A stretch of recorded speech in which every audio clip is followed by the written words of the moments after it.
Geçin geçin.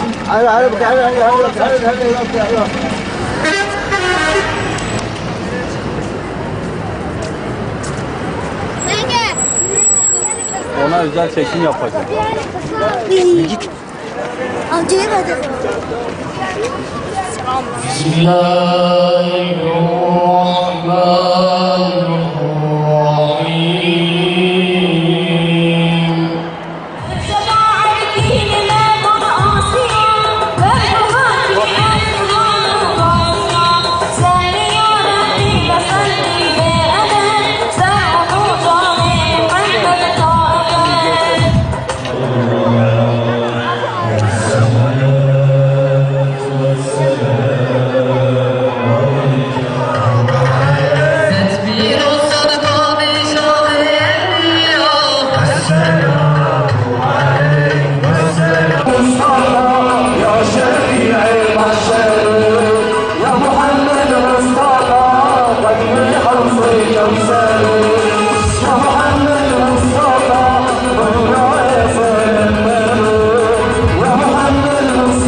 صدق رسول الله فيما قال ونطق حبيب الله بأصدق المقال أو كما قال.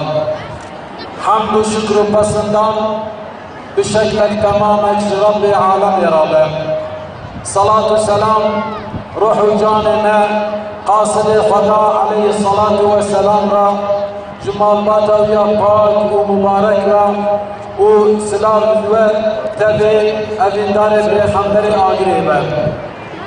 Değerli Ağrılı Peygamber aşıkları, evet, demin de sunucu abimizin belirttiği üzere bizler bugün burada Peygamber Sevdalıları Platformu'nun Ağrı Mustazaflar Cemiyeti Şubesi'yle rehberlerin katkılarıyla hazırlanan Aleyhissalatu Vesselam'ın Kutlu Yıl dönümü için toplandık. Hepiniz hoş geldiniz, sefalar getirdiniz. Şimdi Allah razı olsun bu kalabalığı, bu stadyumu dolduran kalabalığı görünce hemen kuruluşlarımızın başında sürçülisan ediyoruz. Ne yapalım?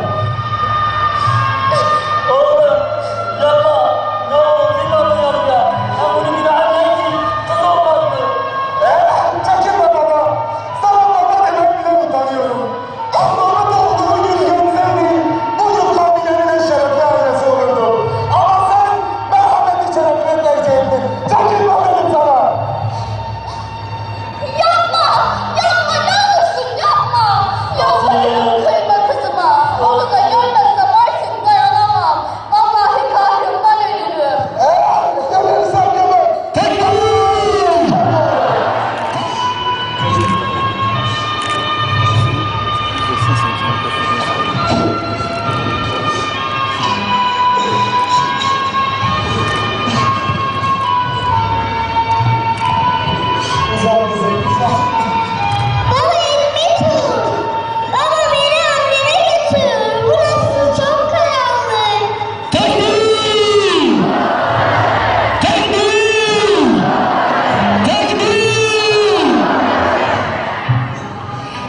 Sabret kızım, sabret.